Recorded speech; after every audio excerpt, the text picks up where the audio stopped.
Dr. File.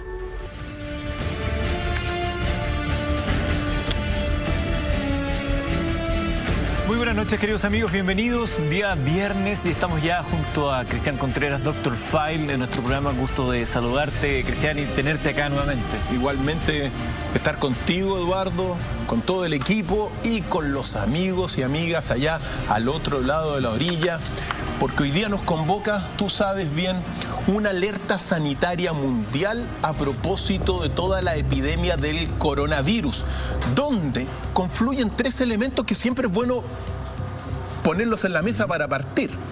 Por un lado, precisamente la epidemia biológica que no tiene control. Por otro lado, todo lo que es la industria más poderosa del mundo, que es la farmacéutica, y por cierto, una campaña comunicacional que también es digno de observar porque, bueno, ha alertado a todo el mundo, ingredientes de alguna forma para ponernos en contexto. Yo creo que también es interesante, a partir del coronavirus, que es un tema que está ya en la agenda noticiosa internacional, poder dar una bajada a otras grandes pandemias que ha sufrido la humanidad. Somos... creemos nosotros ser los seres dominantes de la existencia, pero muchas veces hemos sucumbido como especie a estos pequeños virus, a estas pequeñas bacterias que finalmente nos terminan diezmando. Oportuno entonces también para hacer esa revisión de las grandes epidemias de la historia, como la peste negra y otras tantas, la tuberculosis, la viruela. Y bueno, recordar también la primera epidemia de la historia son aspectos de nuestro programa de hoy día. Y también cómo nosotros como seres humanos y a través de este proceso de defensa permitimos que estos agentes patógenos vayan mutando y nos van poniendo nuevos desafíos. Es muy interesante lo que vamos a plantear esta noche. Comencemos. Quisiera que pudiéramos hacer una revisión de cómo está avanzando el coronavirus en el mundo al día de hoy viernes. Mira, Eduardo, si bien es cierto, como lo señalábamos, hay una campaña comunicacional muy importante que ha alertado a todo el mundo, en realidad las cifras del coronavirus realmente son inciertas. Por lo tanto, uno puede tener algunos rangos de referencia. Por lo tanto, desde que se detona la epidemia, por ahí por la segunda semana de diciembre hasta el día de hoy, según los datos que uno tiene, uno puede decir que hay entre 170 a más de 220 muertos por el coronavirus, sobre todo en China, en Wuhan, hasta el día de hoy. Y los infectados y contagiados al menos sumarían unos 9.000 contagiados.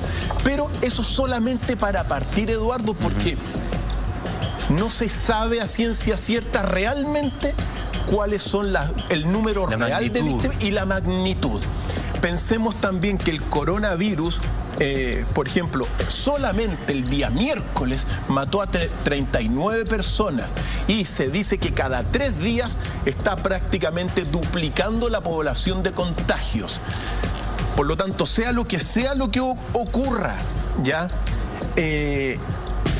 Las cifras no están claras, Eduardo, y eso es, solamente las cifras son referenciales. A veces no hace falta esas cosas porque cuando uno pretende definir la realidad o describir la realidad con números, los números no son muy precisos para hacerlo. Sabiendo además, porque las cifras hablan de más de 9.000 casos confirmados en el mundo, el 90% de ellos en China, de la aparición de los primeros pacientes que no habían estado directamente en China, pero recordemos que también China es una dictadura comunista, hay un control de la información y esta materia es sensible porque, como usted muy bien sabrá también, este tipo de circunstancias afectan los mercados globales. De hecho, el cobre se ha visto afectado y por lo tanto nuestra ya sacudida economía se ha visto afectada por este hecho. Estamos en un mundo sistémico donde una cosa relevante como es la irrupción de un virus como este nos deja sin tener algún tipo de sacudida a otros elementos. Efectivamente.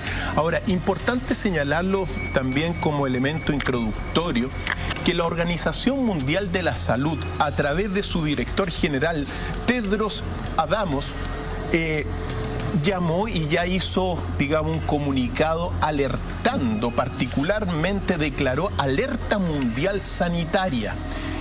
Tenemos la declaración del director de la Organización Mundial de la Salud que vale la pena escucharla para, bueno, saber la magnitud o al menos las proporciones que podría alcanzar esta epidemia. Escuchémosla, Eduardo.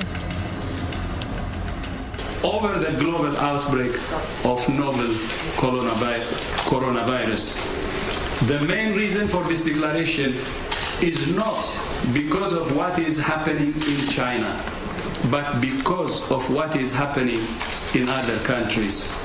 Our greatest concern is the potential for the virus to spread to countries with weaker health systems and which are ill prepared to deal with it. Let me be clear. This declaration is not a vote of no confidence in China. On the contrary, WHO continues to have a confidence in China's capacity to control the outbreak. Qué relevante es lo que dice, porque esta emergencia internacional, y como dice él muy bien, ahí hay una declaración política también cuando él dice nosotros sí confiamos en China, pero dicen no es por lo que está sucediendo en Wuhan o en China en particular, sino que por los brotes que se han sucedido en otros lugares del mundo. De hecho, durante la jornada las autoridades hablaron nuevamente para descartar este sospechoso que había en nuestro país, caso sospechoso que no era un coronavirus. El ISP también habilitó un laboratorio para detectar con una técnica de diagnóstico en pocas horas el coronavirus. También es algo que ha alertado a las fronteras de Chile y que tiene a los funcionarios de aduanas también en modo barrera. Por supuesto. Según al menos los datos oficiales, al menos 17 países ya han presentado casos de contagio, entre los cuales destacan no solamente China, que es de donde surge, de la provincia, de la ciudad de Wuhan, sino que también Tailandia, Taiwán, Japón, Singapur, Estados Unidos con 5 casos, Australia con 5, Malasia, Corea del Sur, Francia, Vietnam, Canadá, Nepal, Camboya, Alemania, Sri Lanka, Costa de Marfil, se han visto al menos con esta propagación de la epidemia.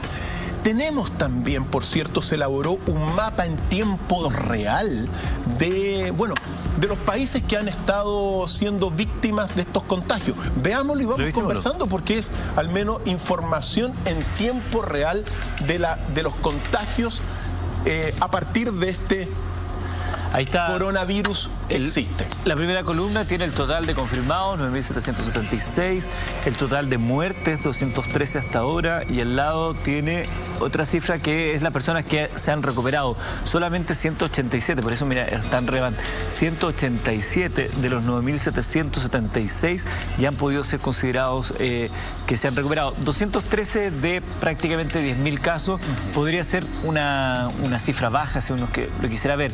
Lo importante es cuán rápido ha sido la propagación de este virus, la potencia del estallido, como estamos viendo ahí en diversos rincones de Europa, y también ahí tenemos en Estados Unidos algunos casos. Y por cierto, en América del Sur no ha llegado ningún caso, y eso hay que decirlo desde el primer minuto. El resto de continentes están con algún caso al menos. Pensemos que Australia tiene 5, por lo tanto hasta este minuto el único continente, por decirlo así, inmune del contagio es América del Sur. Habrá que ver, porque también las autoridades decían que era inminente la llegada o el brote de algún caso en nuestro subcontinente. Pero hablemos, ¿qué es el coronavirus específicamente? ¿Cómo lo podríamos identificar, conocer y precisar sus características? Recordemos que cuando hablamos de un virus son organismos unicelulares. En el caso del coronavirus, que se descubrió por la década de los 60, hay 39 tipos de coronavirus que te producen, y como lo decía, como virus, un organismo unicelular que vive alojado en organismos más grandes. Esos son los virus, que se van mutando genéticamente, que se van adaptando, van contagiando y van generando una serie de problemas en los organismos donde están alojados. Ahora, el coronavirus se le llama coronavirus porque cuando uno lo mira a nivel de los microscopios más avanzados, presentan una especie de puntas que hacen las veces de corona, por eso se llama coronavirus, y ese es digamos, el nombre que se le puso popularmente. Hay 39 tipos de coronavirus. El coronavirus, al menos que está afectando hoy día a China principalmente, está generando sobre todo, ¿qué es lo que te produce? Te puede producir bronquitis, te puede producir neumonía y síndromes respiratorios graves que eventualmente te llevan a la muerte. Por lo tanto, eso es a grandes rasgos el coronavirus. Ahí estamos viendo una imagen microscópica justamente, y ahí están estas puntas que señala Dr. File, que asemejan el imaginario de una corona de este virus, organismo que es un parásito celular, se aloja en las células y la termina destruyendo. Recordar también, Eduardo, que según al menos los estudios que se tienen hasta el día de hoy, hasta este momento, no hay vacunas desarrolladas para combatirlo, pero sí se pueden tratar como se tratan, bueno, muchos resfríos, muchos gripes, influencias, se pueden tratar, pero no hay vacuna hasta el día de hoy. Al mismo tiempo se calcula, por eso las cifras son inciertas, porque se calcula que cada 3 días los contagiados se duplican. Por lo tanto, si hoy día hay 9.000, bueno, en 3 días habría 18.000. Y hay algunas voces que están diciendo que en realidad se está ocultando información y que pueden ser cientos de miles los contagiados hasta el día de hoy. Y por cierto, también los muertos pueden ser mucho más, debido a lo que tú decías también. China, por su naturaleza como país, tiene, bueno, unas barreras mucho más sólidas en términos de la divulgación de información, hay mucho más control, por eso no se sabe muy bien. Ahora bien, otro detalle relevante, que no se tiene vacuna, Eduardo. Entonces, ¿por qué digo esto? Porque China, durante los últimos 30 años, visualizó toda la situación de las enfermedades mundiales que iban a surgir por múltiples factores. Es decir, nos vamos a ir enfermando poco a poco de diferentes cosas. Eso es parte de las predicciones, algunos dicen, de este año de la biología, el año de la bioingeniería genética, etcétera, etcétera, etcétera. Pero en realidad hoy día, China hace 30 años comenzó a capacitar y a preparar a una serie de biólogos.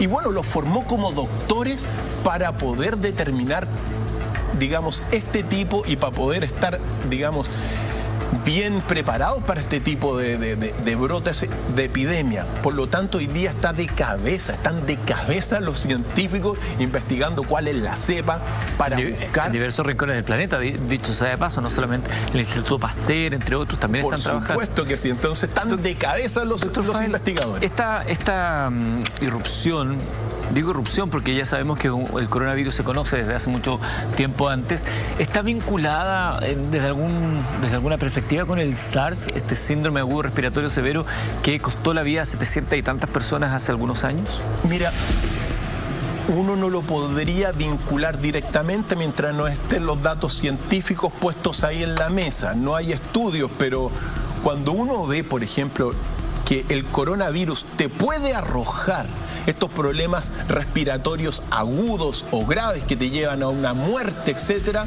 bueno, eso es una de las consecuencias, uno de los efectos que causa.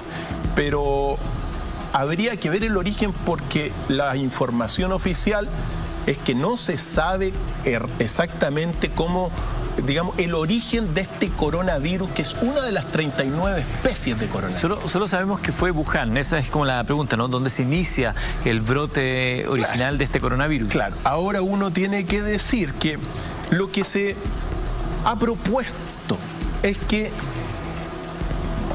el primer contagio habría comenzado en un mercado en Wuhan, en un mercado bueno, donde se alimenta la gente. Uno tiene que saber que la cultura china comen cosas que aquí no nos acostumbramos a comer. Comen todo tipo de insectos, comen serpientes, comen sesos de mono, comen, bueno, la comida china es amplia en su variedad. Entonces, aquí está el punto, porque se dice que es posible que haya sido por un contagio a partir de uno de los animales exóticos que se vendían y se comían en el mercado de Wuhan. Como lo que estamos viendo ahí en las imágenes, por ejemplo, que es como una cazuelita de culebra. Cazuela de culebra, la serpiente. Mira, comer serpiente, la carne de serpiente es bastante rica. Me ha tocado comer serpiente y ¿sí? Bueno, es parte... En murciélago también. Bueno, eso no lo he comido, querido Eduardo, pero es posible. Bueno, estos son... Yo tampoco y espero no hacerlo, la verdad. Pero bueno, se come allá. Entonces es posible que esto haya de alguna forma sido el origen del contagio, no de la cepa. Claro. Y aquí está el punto, Eduardo, porque... algo que no se ha divulgado, pero uno lo sabe por lo que él ha leído, que a 35 kilómetros del mercado, los chinos levantaron hace unos 3-4 años uno de los laboratorios de nivel 4, que es el más alto nivel. ¿En términos de seguridad? De seguridad y de investigación genética, biológica de los virus. Es decir, aquí viene un poquito...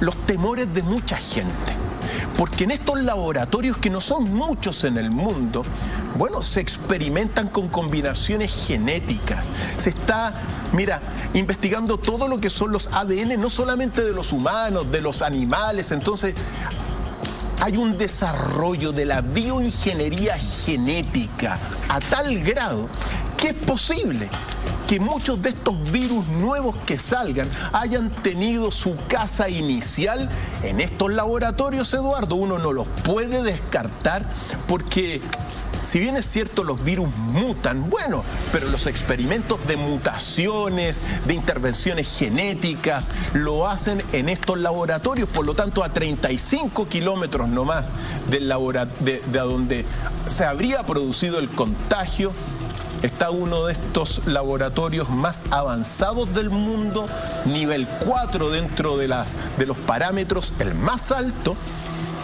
y que es evidentemente un centro de investigación de alteración genética, de confección también de las vacunas.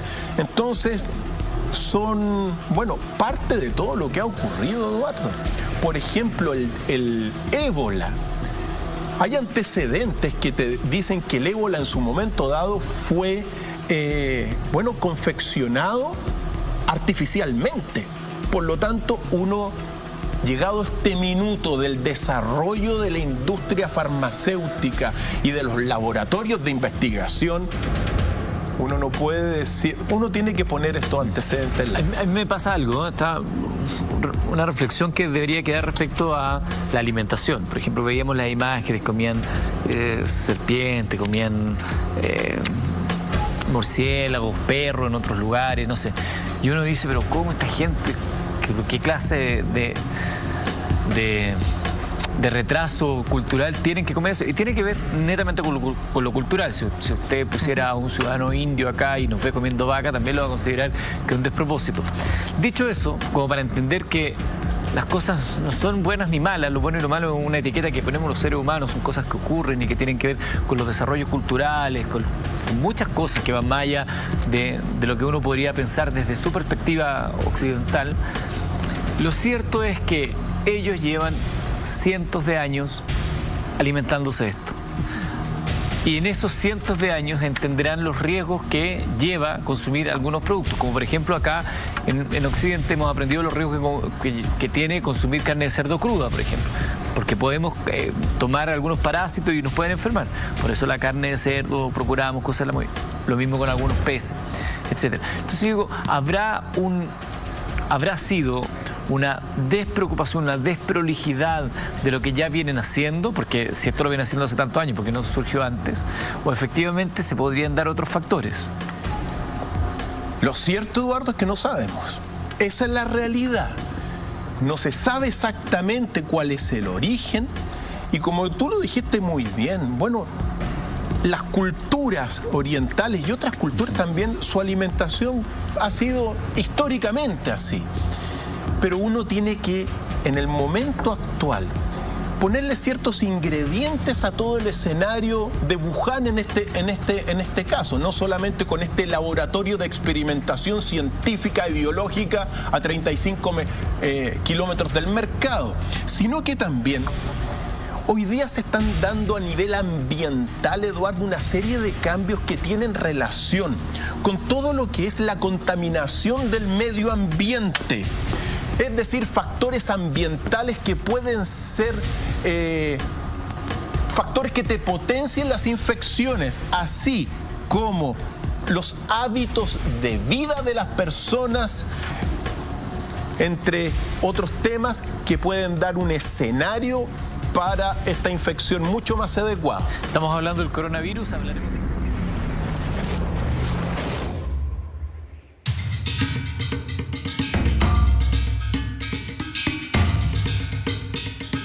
Las grandes civilizaciones de la Tierra son el reflejo de la máxima expresión de la grandeza del universo.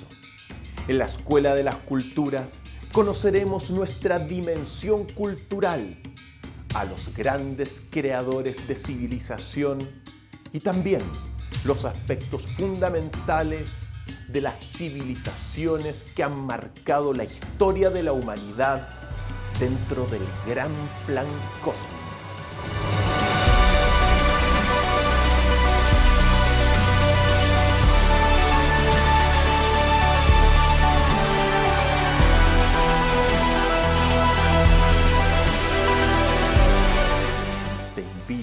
A conocer la Escuela de las Culturas de nuestra Academia Virtual.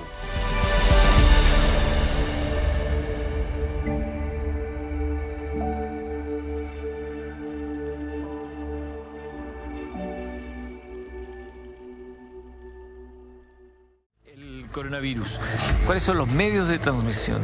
Sí, mira, hasta hace un par de días atrás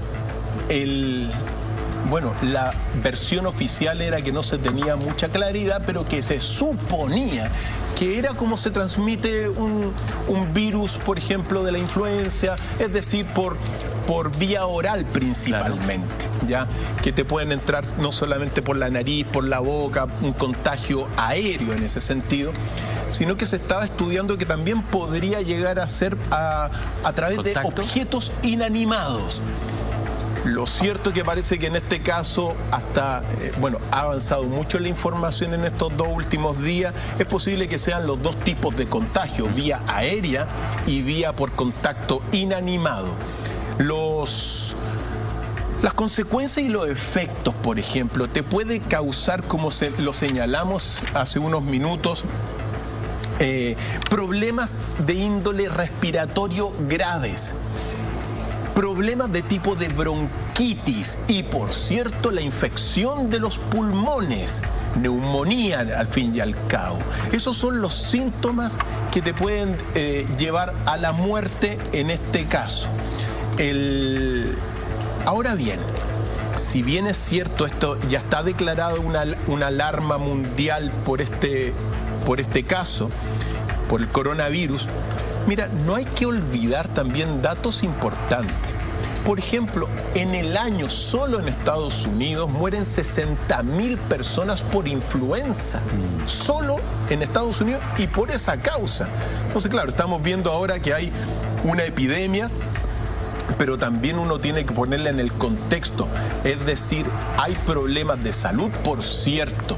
A veces pienso que toda esta gran industria farmacéutica que ha generado también muchísimos avances, como todos sabemos, no ha logrado tener un ambiente más sano, claro, más saludable. Entonces, son pequeños desafíos que se tienen, sobre todo en una industria que ha puesto, como suele suceder dentro del nuevo orden mundial, el factor económico como central. Son pequeños detalles que uno lo tiene que señalar. Me gustaría, doctor Falk, que pudiéramos empezar a hacer una revisión de cómo los virus, las enfermedades, han sido parte importante del devenir de la humanidad. Me gustaría preguntarle, doctor Frey, ¿cuál es, de lo que se conoce, cuál es la primera peste de la historia? La primera peste de la historia nos remonta al siglo V antes de Cristo, en la guerra que suscitó a los atenienses con los espartanos. En las guerras del Peloponeso, como se llaman, se dice que ahí ocurrió, al menos mientras hay registro durante esa guerra y particularmente en esa región, es decir, la Grecia actual, la primera peste de la historia, que es la peste del Peloponeso, también se le llama. Los síntomas que están, me permito leerlo porque acabó con más de 30.000 ciudadanos de Atenas. 30.000. 30.000 de un paraguaso, y Tucídides, que era un historiador y militar de aquel tiempo, la describe de la siguiente forma. Los ojos se ponían rojos y se inflamaban, la garganta o la lengua comenzaban a sangrar y el aliento se volvía fétido. Después de esto comenzaba la diarrea, espasmos, úlceras en la piel y la muerte final. De todas las... Mira, estamos hablando de una epidemia del siglo V, donde hay registros claros. Uno sabe que hay, por ejemplo, la lepra viene del 2500 antes de Cristo, pero como epidemia, es decir, como este contagio rápido que te produce muertes, y donde hay registros claros, la primera es entonces esta guerra del Peloponeso. 30.000. 30.000. Impresionante, porque imaginémonos hoy día que una enfermedad mate 30.000 personas, sería una cosa terrible. Pero imaginen proporcionalmente el porcentaje de la población en ese instante que queda diezmada por 30.000 muertes en un corto periodo de tiempo producto de esta enfermedad. Estamos hablando del siglo V antes de Cristo, por lo tanto fue bastante grave, pero no la única. Y ojo, porque estamos diciendo aquellas que tienen un recuerdo dentro de la historia, en este caso Tucídides.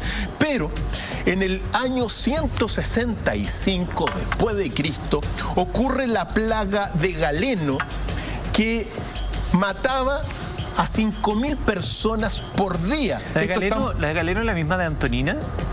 De Antonina, mira, se le llama también, sí, pero son unos soldados romanos que venían infectados regresando de Mesopotamia. Se le llama Antonina porque estaba ahí también todo lo que es el emperador Marcos Aurelius Antoninus. De ahí que en Roma se le llama la plaga antonina, pero son unos soldados romanos que llegaron de Mesopotamia y comenzaron a infectar a la gente. Y por cierto, se llegó a determinar, al menos en aquel siglo II, la muerte al día de 5.000 personas en Roma. Después de 15 años, mató esta plaga antonina precisamente al menos a unos 5 millones de personas, y las investigaciones posteriores determinaron que había sido la viruela la que fue esta plaga antonina, y que en aquel entonces no se tenía idea, obviamente.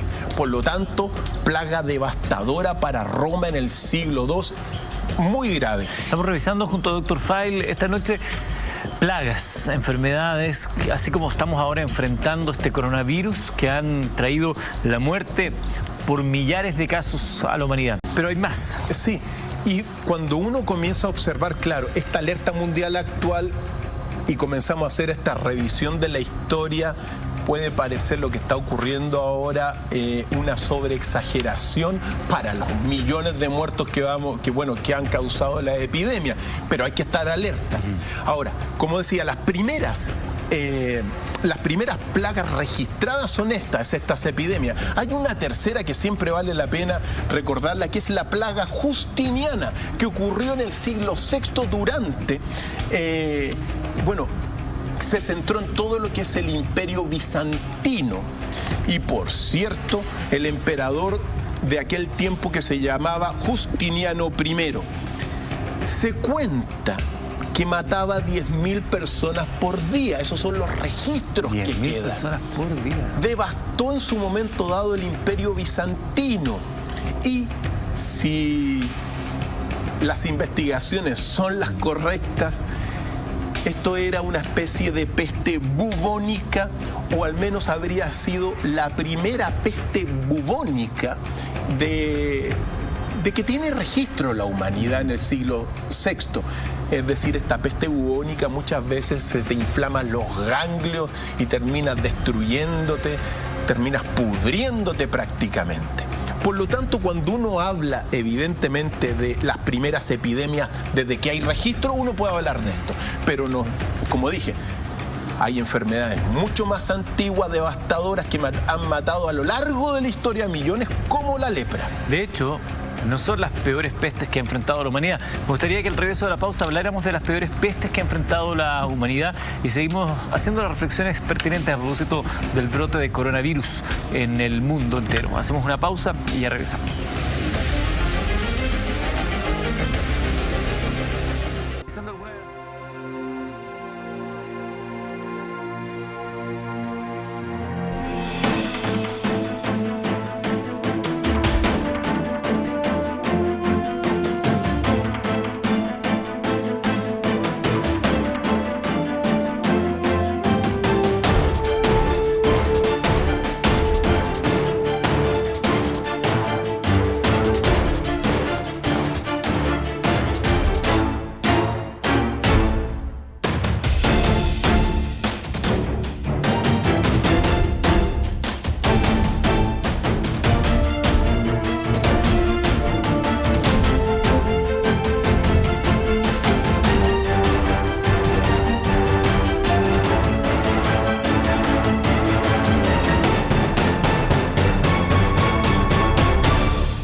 De las primeras pestes que estuvieron dadas a conocer, ¿no? Registro. Y decía algo importante, doctor Fall.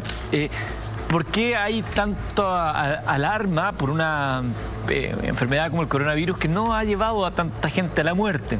Pero a diferencia de lo que ocurría en esas épocas, hoy en día estamos en un mundo más conectado, globalizado, los viajes son más frecuentes y por lo tanto la posibilidad de trasladar ese agente patógeno a otro lugar del mundo y generar algo global es muy fuerte. Pero probablemente usted a lo mejor se asombró por lo que acabamos de decir. Pero ¿sabía usted que ha habido enfermedades y pestes que le han costado la vida a más de 70 millones de personas? Doctor Fall, ¿cuáles han sido las peores pestes que han asolado la humanidad?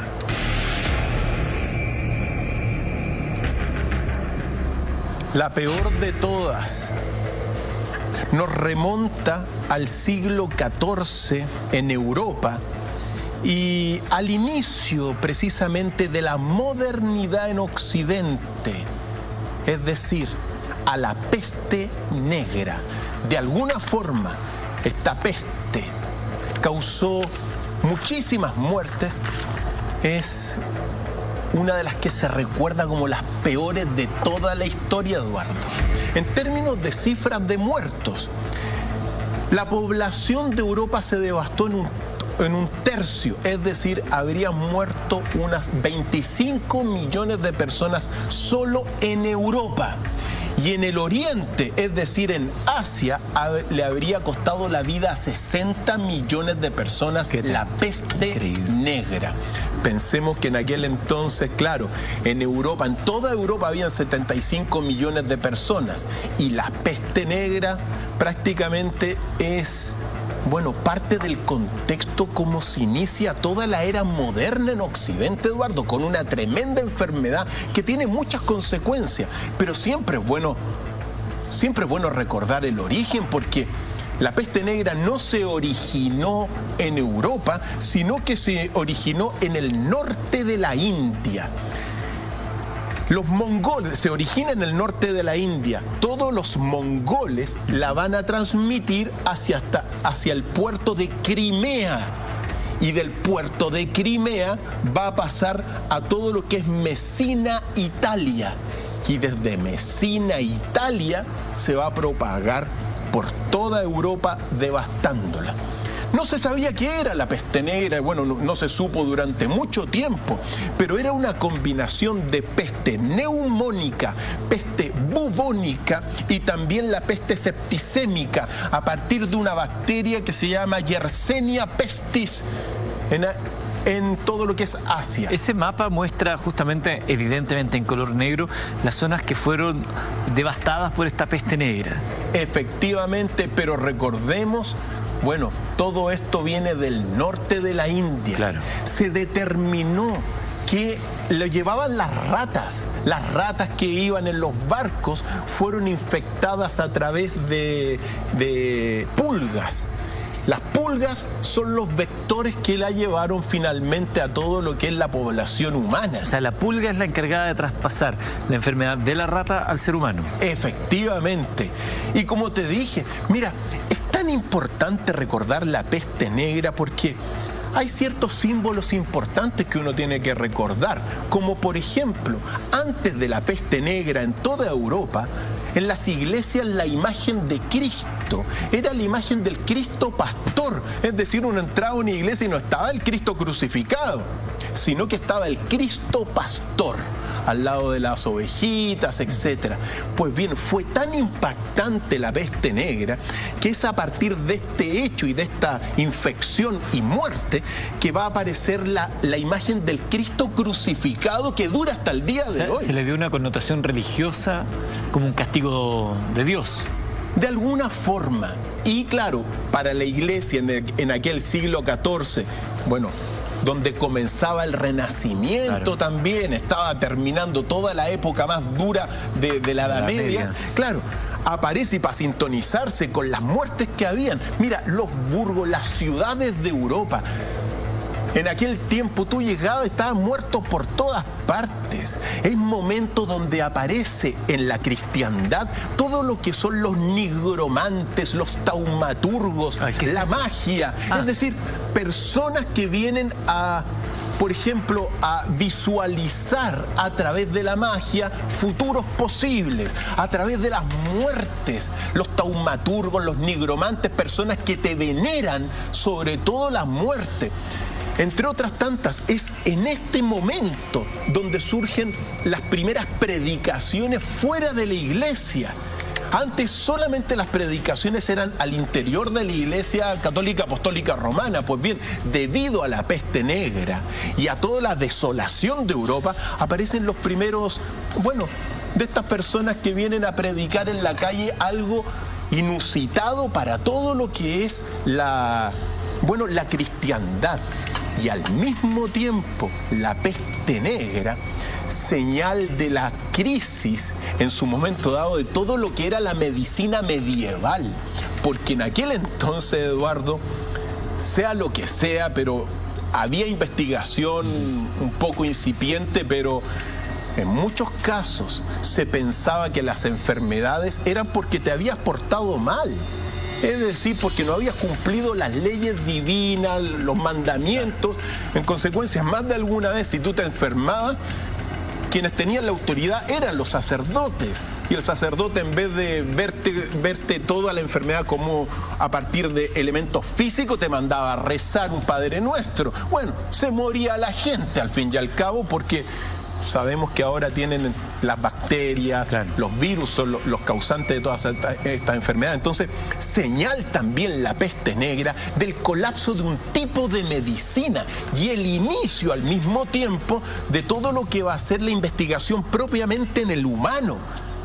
Cosa que no ocurría antes. Es interesante esa mirada, porque no se le daba a la enfermedad de la peste negra, dicho sea de paso que era por el color que tomaba la piel una vez que te infectaba, no se le daba un concepto de salubridad, sino que se le daba una mirada desde la moral. Sí. Desde una moral además que era bastante especial en aquel entonces, no es la moral que usted y yo conocemos el día de hoy, un mundo bastante hipócrita, donde bueno, funcionaban otros cánones que sería largo de predicar en este minuto, pero es interesante que a partir de una enfermedad como esta peste negra, peste bubónica, con estos 75 millones de muertos, algunos dirán, no hay mal que por bien no venga, pero marca un punto de inflexión en el derrotero de la ciencia y particularmente de la medicina. Hay otra peste, la peste española, que también marca un antes y un después, ¿no? Que causó millones de muertos. En el caso de la peste negra, se curó se combatió a través de la higiene.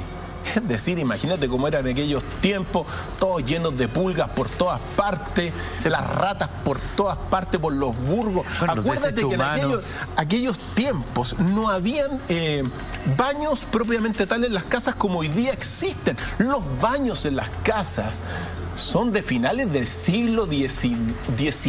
Es un invento moderno. Por lo tanto, siempre hay un dicho para darse cuenta cómo la peste negra, digamos, se incubó con mayor facilidad por la suciedad del ambiente de la época.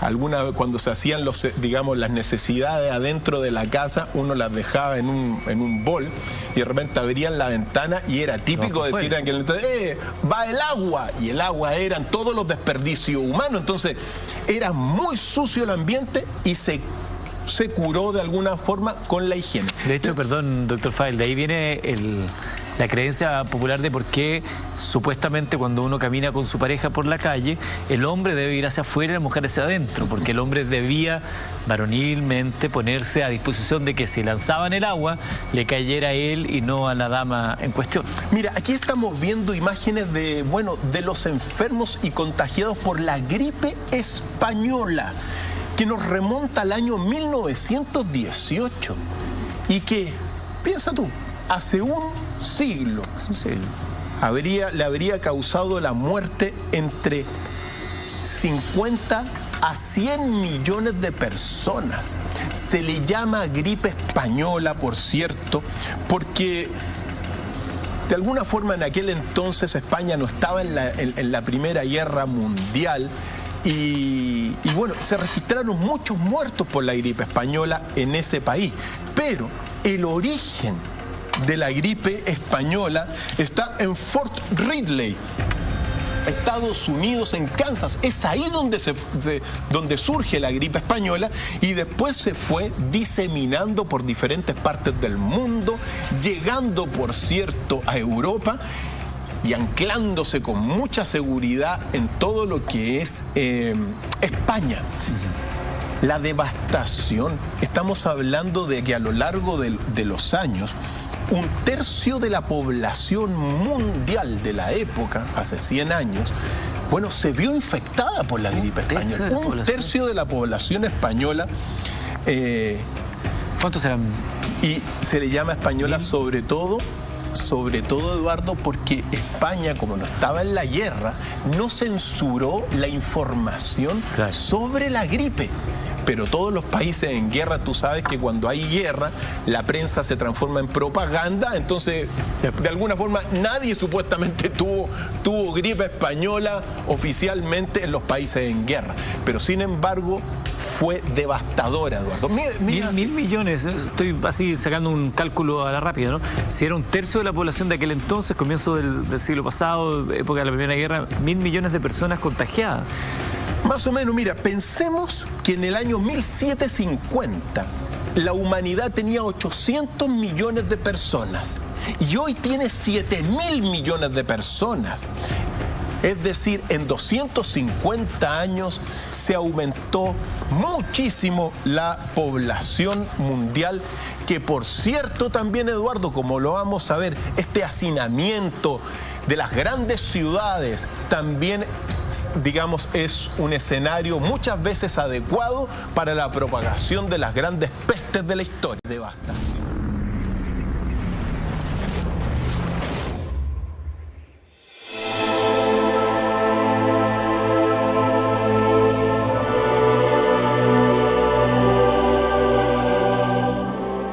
Las fuerzas son las grandes disciplinas del árbol del conocimiento humano que estructuran las bases de todas las grandes civilizaciones de la historia. En la Escuela de las 8 Fuerzas aprendemos a recuperar la fe en la humanidad y a crear la octava cultura dentro del gran plan cósmico, la nuestra, la más grande de todas las civilizaciones porque es la única que integra a todas las demás, América del Sur.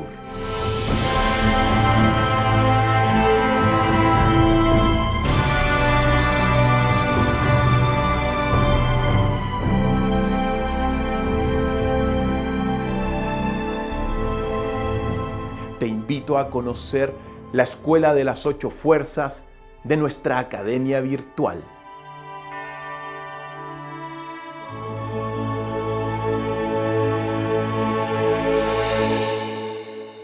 De la historia, devastaciones, el humano ha sabido sobrellevarlas, bueno, con muchas pérdidas, con luto, pero sea lo que sea, cuando uno comienza a revisarlas, a pesar de todo, el hombre ha logrado, o más bien dicho, los humanos han logrado sobrevivir a estas pestes. La peste española, la influenza española, mató más gente que la Primera Guerra Mundial. Eso es algo que de pronto que nos sirve para medir. No estamos hablando de, según las cifras, 10 millones aproximadamente de muertos. Sí, ojo, porque mira, las cifras, según lo que uno tiene, pueden haber llegado a 100 millones la gripe española en todo el mundo.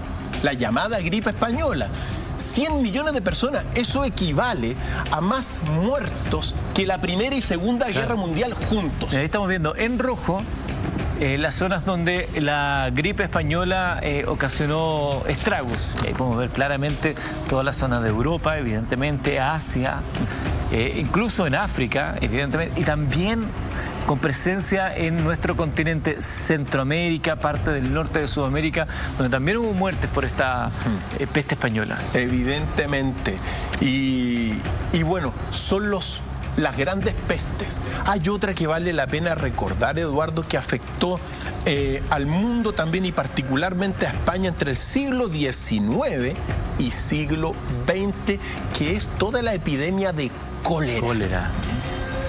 Cuando uno habla de cólera, bueno, todas las enfermedades son desastrosas en este caso, porque por ejemplo la viruela te deforma, la lepra te hace perder todos tus miembros, etc. En el caso de la cólera, entre principios del siglo XIX y el siglo XX más o menos, habría matado a través de 4 pandemias, es decir, se fueron detonando diferentes pandemias. Unas 800.000 personas habrían muerto a lo largo de este siglo. Recordemos que la cólera se da por la bacteria Vibrio cholerae, que produce diarrea con olor a pescado, de gran volumen, vómitos, muchísimos vómitos y evidentemente la deshidratación de los cuerpos que te termina cobrando la vida. Eso es la cólera a grandes rasgos: fiebre, diarrea, disfunciones sexuales son algunos de los síntomas, dolores abdominales también cuando te puede agarrar la cólera, manos arrugadas, pérdida de memoria, síntomas de haber adquirido bacteria del Vibrio cholerae, que es la que te causa la cólera. Ahora bien, siempre también es bueno recordarlo porque estas pandemias ocurrieron, por ejemplo, en Calcuta, en Persia, en la India, durante ese siglo, y fueron devastando a la población y matando a cientos de miles de personas, en este caso, por la cólera, que por cierto es endémica de muchos países. No se ha erradicado, está ahí al fin y al cabo. Hay campañas de vacunación a propósito de cólera. Hace algunos años nomás en Chile hubo una campaña extensa de información y de vacunación a propósito del cólera, llamando a mantener los hábitos de higiene necesarios, porque evidentemente aquí el autocuidado es fundamental para todas las enfermedades. Y siempre es bueno recordarlo porque cuando vemos cuáles son las causas del cólera, bueno, son causas que hoy día también están afectando a la ciudadanía, como por ejemplo la suciedad, causa del cólera, el hacinamiento, vivir muchas personas juntas.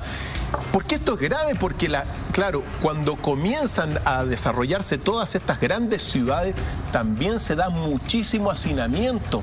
En Santiago de Chile no es la excepción. Entonces, el hacinamiento también es causa del cólera y posibles causas también del coronavirus de hoy día.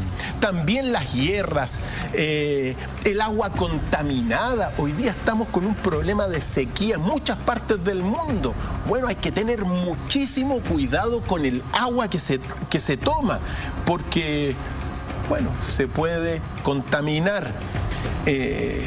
Comer también animales crudos. El cólera también es otra causa, comer animales crudos. Y por cierto, en todo lo que es el mercado de Wuhan, se comen muchas cosas crudas, los sapos se comen crudos. La importancia de las cadenas de frío a la hora de la transmisión de algunos alimentos, del transporte de algunos alimentos, las medidas de higiene, lavarse las manos. A uno le enseñan de niño, lavarse las manos antes de comer, la importancia de eso. A veces uno no lo valora porque de lo cotidiano no pasa nada, pero cuando llega a pasar, pucha que se echa de menos no haber hecho caso de cosas tan simples como esa, mantener la higiene. Mantener la higiene, Eduardo, eso es uno de los factores clave que al menos lo tenemos que poner en la mesa para que no ocurran estas cosas o no nos lleguen de alguna forma.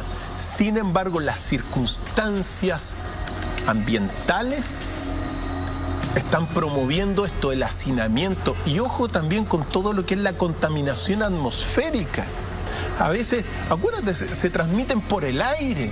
Entonces, cuando existen cuencas, por ejemplo, como Santiago, donde los vientos a veces no pasan mucho y no limpian mucho, sobre todo en invierno, etcétera, bueno, se dan acumulaciones en el aire de bacterias, bueno, y de otros tantos agentes patógenos que son propios de la falta de salubridad. A propósito de lo que hablábamos antes de coronavirus y la posibilidad de un contagio a través de una situación inerte, esto a propósito del temor que surgió por ahí, que si uno recibía una encomienda de China y venía contaminada, uno podría llegar a contagiarse. Yo recuerdo que le pregunté a la doctora Cordero al respecto. Decía que sí, y ella me ponía un ejemplo. ¿Y por qué traigo a colación este ejemplo? Porque el siguiente agente patógeno que vamos a mencionar está vinculado con Egipto. Ella decía que muchas de las cosas que se asimilan a la maldición de las tumbas, de las momias y todo lo demás, pueden haber sido perfectamente algunos virus, algunas bacterias, algunas enfermedades que quedaron ahí y que al ser descubiertas terminan contaminando a las personas, a los exploradores. Al no conocerse el agente patógeno, se establece que podría ser una maldición, pero perfectamente, decía ella, podría haber sido un virus latente en algo inerte. Como es el caso, pero buena observación, Eduardo, como es el caso posible de la maldición de la momia de Tutankamón. Exactamente. Recordemos, al menos muy brevemente. Un paréntesis, qué buena esa historia. Un paréntesis. La tumba de Tutankamón estaba sellada. ¿Son tres palabras o es una sola? En realidad son tres. Tutankamón. Perfecto. ¿Ya? Eso, y uno le dice Tutankamón. Pero la tumba de Tutankamón, descubierta a principios del siglo XX, era una tumba sellada. Y claro, después comienzan a haber algunas muertes a causa, digamos, de lo que participaron, abrieron la tumba, y se dice que una de las causas de la maldición habrían sido esporas con algún tipo de bacteria, supuestamente, que estaban en las murallas de la tumba de Tutankamón. Entonces, cuando se abre, entra el aire, se activan y te contaminan.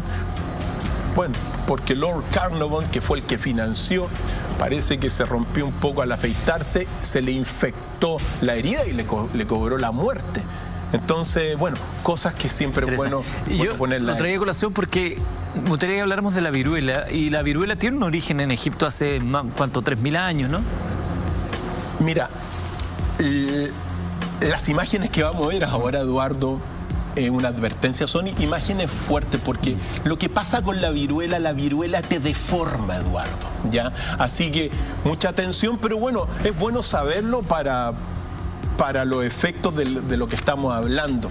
En el caso de la viruela, mira, se habla de que tuvo su origen... Estamos viendo... Efectivamente, Eduardo, la viruela es devastadora. Mira, se dice que tuvo su origen hace 10.000 años atrás. Y por cierto, sucesivas epidemias que afectaron en su momento dado a todo el imperio egipcio antiguo, como tú lo decías. De ahí que muchos dicen que se originó la viruela en Egipto, pero data de época prehistórica, por cierto, ¿ya? El virus variola es el que contagia esta enfermedad infecciosa gravísima, y que no hay tratamiento, solamente hay formas de prevención como la vacunación o la inoculación. Un faraón, ¿no?, que estuvo, un Ramsés V, creo, que se dice que tuvo viruela. Esto nos remonta a todo lo que es, bueno, todos los pasajes de las plagas bíblicas. Recuerda cuando al menos está escrito que Moisés fue dictando las plagas que fueron devastando a Egipto.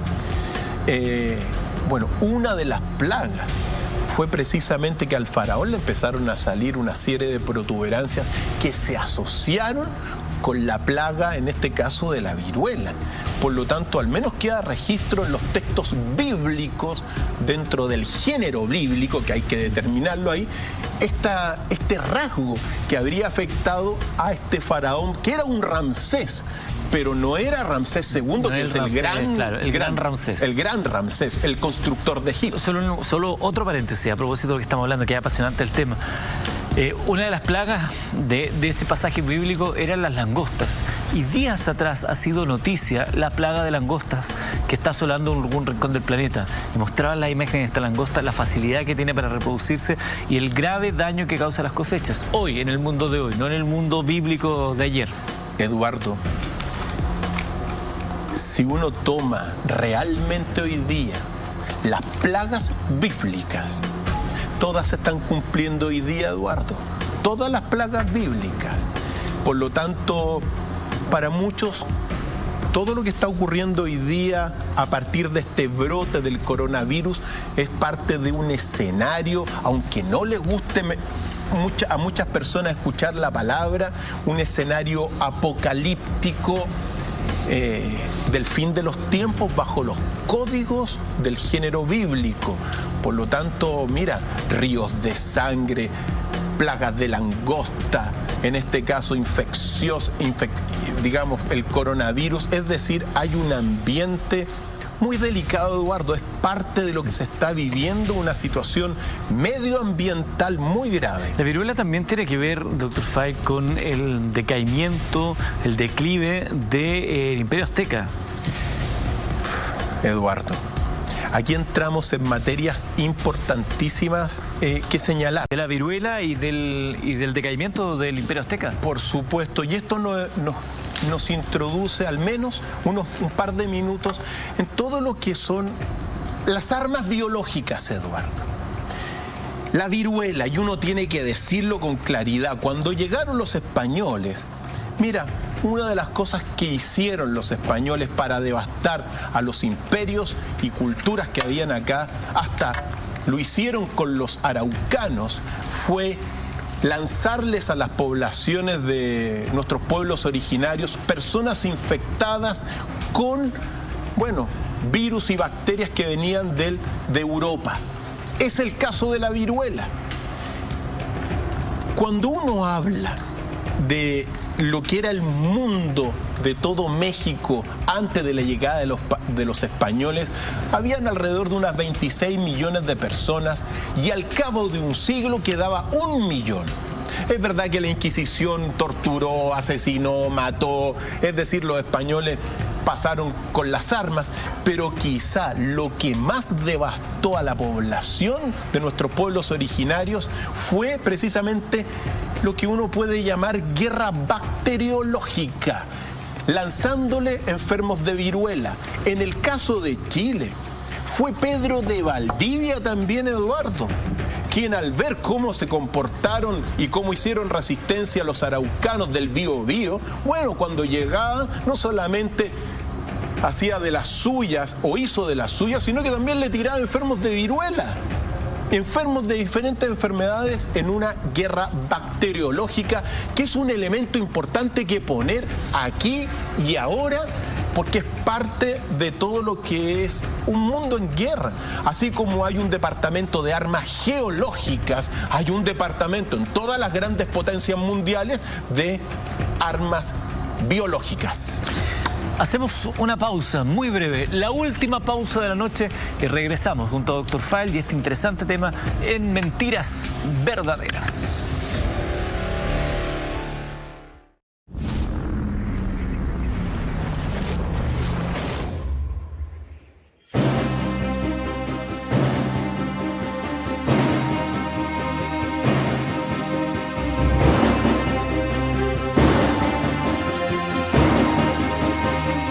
Los enigmas son las más grandes aventuras del conocimiento humano, misterios de todos los tiempos que quedan en medio de pueblos que pasan y civilizaciones que se derrumban. En la escuela de los 8 enigmas, viajamos hacia la Gran Pirámide de Egipto, conocemos el origen de la humanidad y también, entre otras cosas, el origen de nuestro universo en el gran mito del huevo cósmico.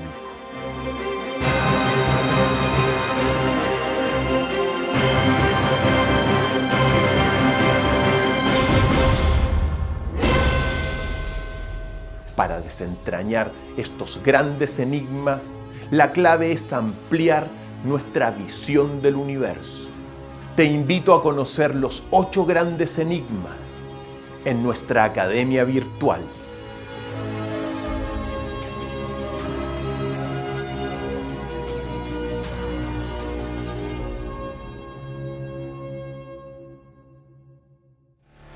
A propósito de la alerta sanitaria que se ha conocido por el coronavirus, estábamos revisando qué es el coronavirus, los alcances que ha tenido hasta ahora y luego, junto a Dr. File, revisando un poco la historia de las grandes pestes que han diezmado a la humanidad. Estábamos hablando... ¿Cómo hemos sobrevivido? Y cómo hemos sobrevivido, por cierto. Los cambios que han marcado, el derrotero cultural, científico que han generado cada una de estas irrupciones. Estábamos hablando antes de la pausa de la viruela, e incluso hacíamos este vínculo con la historia egipcia y con la historia azteca, pero hay más. La gripe asiática, por ejemplo, también es otra gran peste que ha asolado al mundo. El H2N2.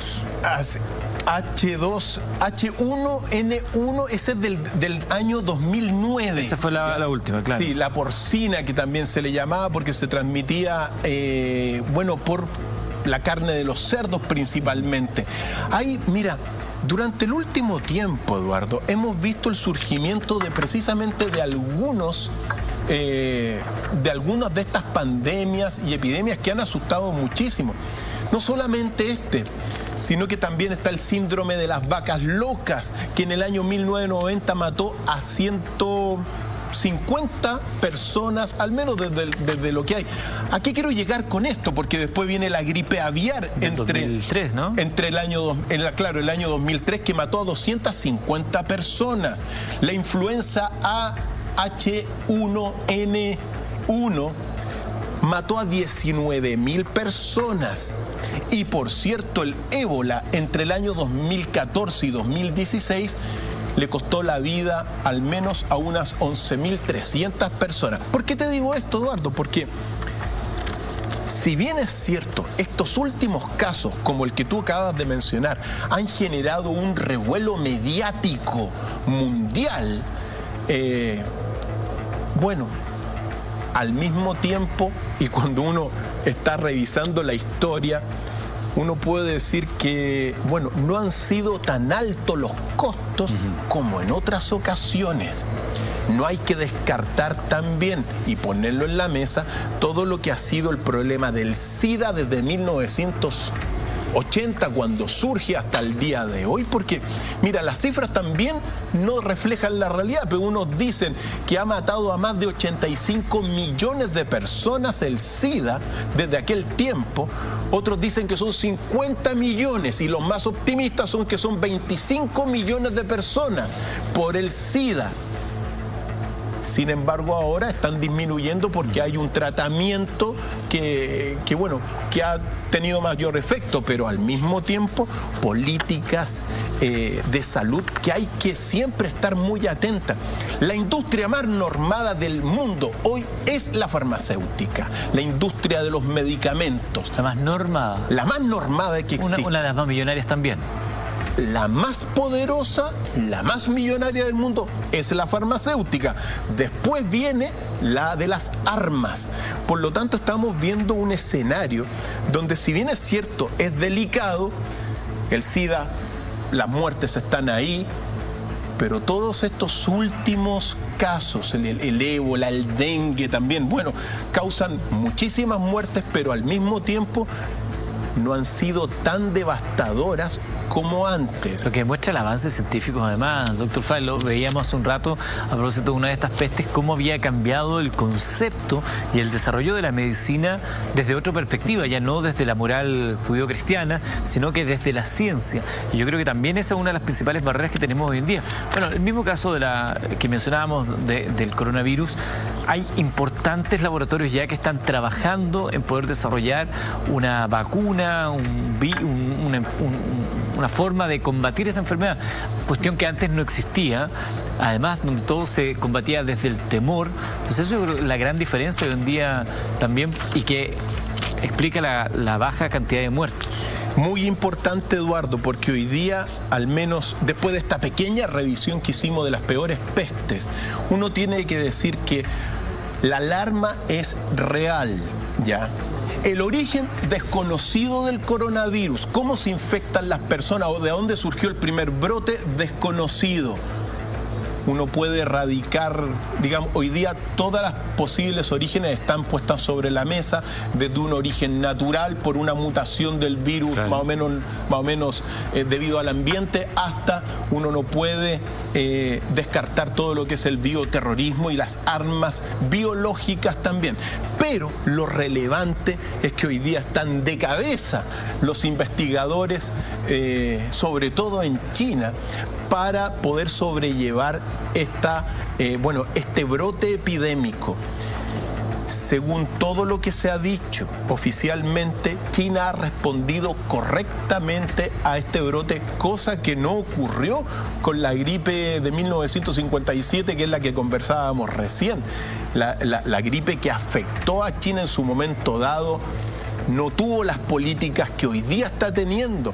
Piensa tú que se aisló a la ciudad de Wuhan, que tiene al menos unas 11 millones de personas.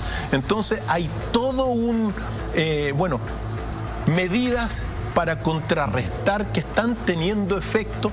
Hay personas que han logrado sobrellevar, al menos 124 infectados, han logrado pasar este brote del coronavirus. Pero hay 3 puntitos que poner al final, porque uno no sabe en este minuto el origen de la cepa exactamente, ni la vacuna para contrarrestarla, Eduardo. Me gustaría volver nos han preguntado por el mapa interactivo, este mapa en tiempo real del avance del coronavirus, pues se lo podemos ver en pantalla nuevamente. Es muy fácil, usted entra a Google y pone mapa en tiempo real de coronavirus y va a llegar rápidamente a esta página web. Es más fácil buscarlo así que dar la dirección, y ahí se ve en tiempo real cómo avanza esta situación a nivel global. Es un mapa, usted lo puede mover de acuerdo a como guste, puede ir haciendo un acercamiento en algunos países para ir viendo la magnitud de esto. Por ejemplo, si nos acercamos a Sudamérica, verá que no hay casos reportados oficialmente, solamente sospechas, como la que hubo en nuestro país, una sospecha que fue descartada. Dicen las autoridades que esto no es garantía de nada, que la llegada del virus a Sudamérica es inminente y que lo importante es estar preparado. También a un costado se ve la cantidad de personas contagiadas por país.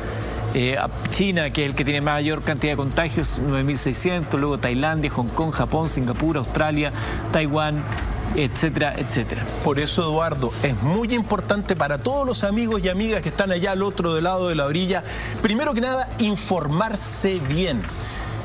Escuchar todo lo que están diciendo las autoridades de salud para evitar el contagio y por sobre todo, bueno, mantenernos alerta sobre esto.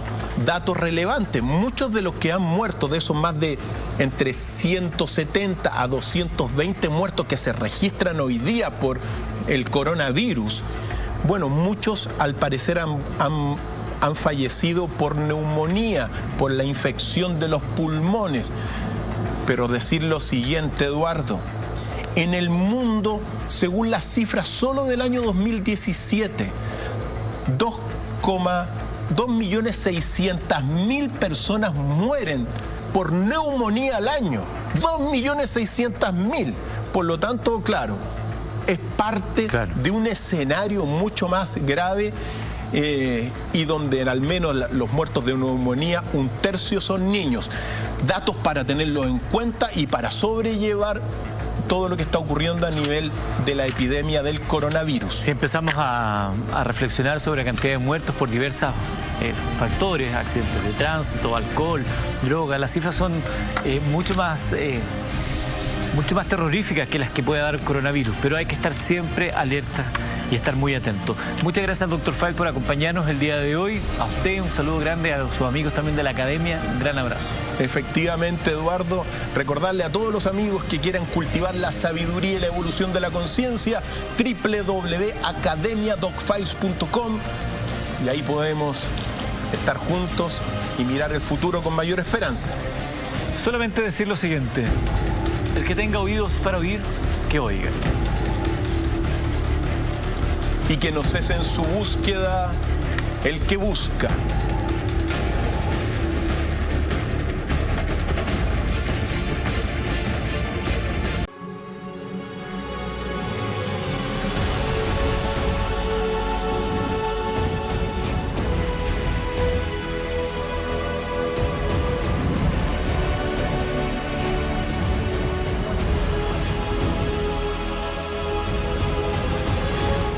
Dr. File.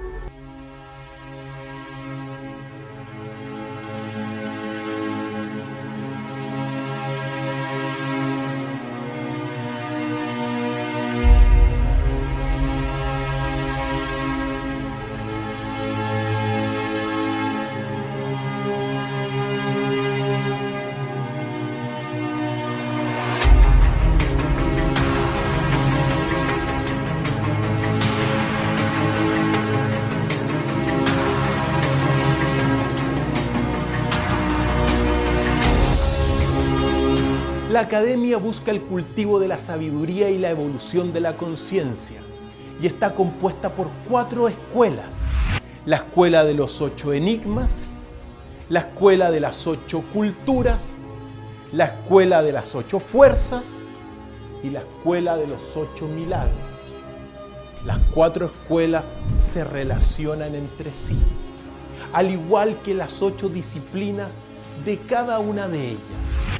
Entre el 8 y el 4 se da la cuadratura del círculo de la sabiduría. Inscríbete en www.academia.university. Nos vemos en la academia.